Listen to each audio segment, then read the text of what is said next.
Channel of Vadodara. મહાનગરપાલિકા દ્વારા વડોદરા શહેરના સયાજીબાગ ખાતે રેન વોટર હાર્વેસ્ટિંગ સિસ્ટમનું ખાતમુહૂર્ત કરવામાં આવ્યું હતું। વડોદરા મહાનગરપાલિકા દ્વારા ચોમાસામાં વેસ્ટ જતા પાણીના સંગ્રહ માટે રેન વોટર હાર્વેસ્ટિંગનું ખાતમુહૂર્ત કમાટીબાગ ગેટ નંબર 3 ખાતે મેયરના હસ્તે કરવામાં આવ્યું। આ પ્રસંગે દંડક બાલકૃષ્ણ શુક્લ તથા સાંસદ ડોક્ટર હેમાંગ જોશી સહિત ધારાસભ્ય તથા આમંત્રિત મહેમાનો ઉપસ્થિત રહ્યા હતા। આ પ્રસંગે મેયર પિંકી સોનીએ જણાવ્યું હતું કે દંડક બાલકૃષ્ણ શુક્લાએ જણાવ્યું હતું કે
સેલ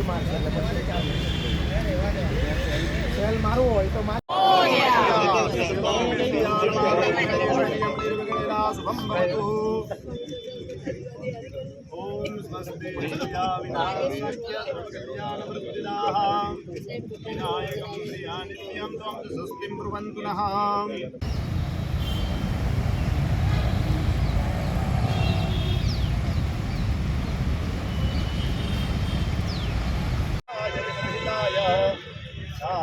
गणाय श्रीयंजलिभूषिताय गौरीशिताय गणनाथ नमो नमस्ते। भारद्वाज हरण्याच रादेवं विनायकं नवासं स्मरेण।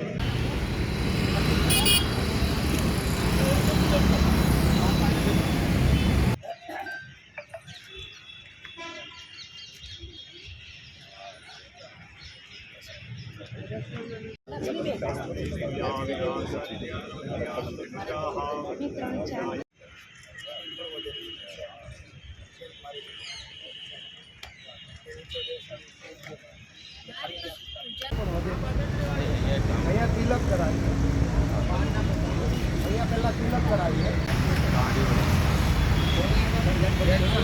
आगे फोन नजर बाय बाय टोपी टोपी पाछળ और चौधरी जी पीछे रखिए थोड़ा।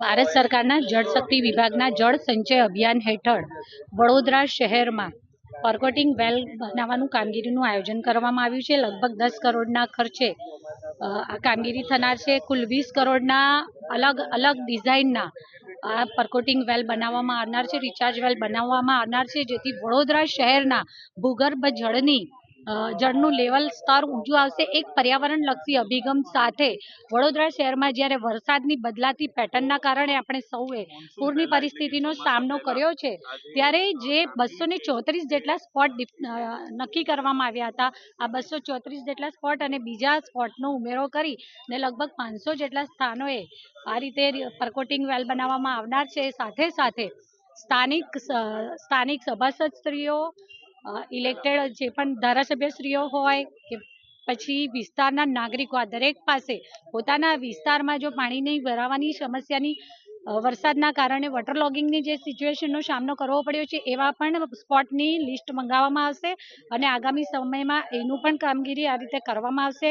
આજે જે ખાતમુહૂર્ત કર્યું છે એક સાથે 25 જેટલા સ્થાનોએ અલગ અલગ મશીનરી જેમ મંગાવવામાં આવશે અને એક સાથે 25 સ્થાનોએ આ પરકોટિંગ વેલ માટેનું કામગીરીનો આરંભ કરવામાં આવશે, જેનાથી ભૂગર્ભ જળનું આપણે સ્તર પણ વધારી શકીશું. તો સાથે સાથે પાણીના ભરાવાની સમસ્યાથી પણ આપણને છુટકારો મળશે. તો લગભગ 10 કરોડના ખર્ચે 300 થી 400 લીટર પ્રતિ મિનિટની આપણે પરકોટિંગની ક્ષમતા ધરાવતા આપણે આવા 100 નંગ જેટલા ડીપ રિચાર્જ વેલ બનાવવામાં આવનાર છે. તો બીજા 10 કરોડ એટલે કુલ 20 કરોડ જેટલા ખર્ચે અલગ અલગ વડોદરા શહેરના આખા જ વિસ્તારને આપણે કવર કરી શકીએ એ રીતે અલગ અલગ સ્થાનોએ આ રીતે રિચાર્જ ડીપ વેલ બનાવવામાં આવનાર છે. આજ રોજ વડોદરા શહેરના સયાજી બાગ ખાતે ગેટ નંબર 3 પાસે જે રોડથી 1 ફૂટ નીચું લેવલ છે, જેના કારણે અહીંયા પાણીના ભરાવાની સમસ્યા પણ ઘણી છે, ત્યારે આ ગાર્ડનના ગેટ નંબર 3 પાસે આ recharge વેલના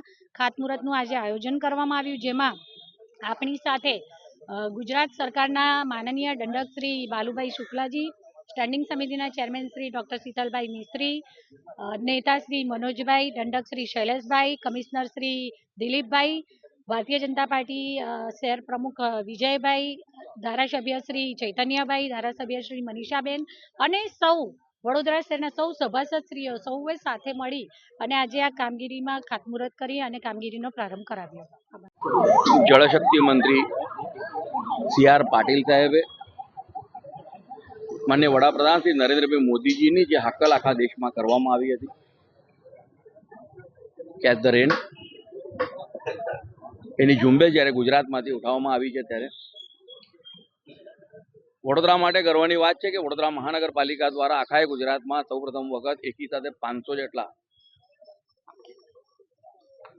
rain water harvesting system દ્વારા બોર કરીને વડોદરામાં વરસાદમાં આવતું પાણી સંગ્રહ કરવાનું અને તેની સાથે સાથે વડોદરાના ગયા વખતની જે પૂરથી નાગરિકોને તકલીફ થઈ હતી, તકલીફ દૂર કરવા માટે જ્યારે 20 કરોડના ખર્ચાથી કોર્પોરેશન દ્વારા 500થી વધારે બોરવેલ બનાવવાનું જ્યારે શરૂ કર્યું છે, ત્યારે સૌપ્રથમ તો કોર્પોરેશનના તમામ પદાધિકારીશ્રીઓ અને વહીવટીતંત્રને અભિનંદન પાઠવું છું અને આપના માધ્યમથી તમામ નાગરિકોને વિનંતી કરું છું કે આપના વિસ્તારમાં જ્યાં જ્યાં પણ પાણી ભરાતું હશે, નીચાણવાળા વિસ્તારમાં પાણી ભરાતું હશે, એ વિસ્તારની યાદી આપના વિસ્તારના જે નગરસેવકો હશે તેમને આપશો, તો તે વિસ્તારમાં પણ તાત્કાલિક બોર બનાવવામાં આવશે.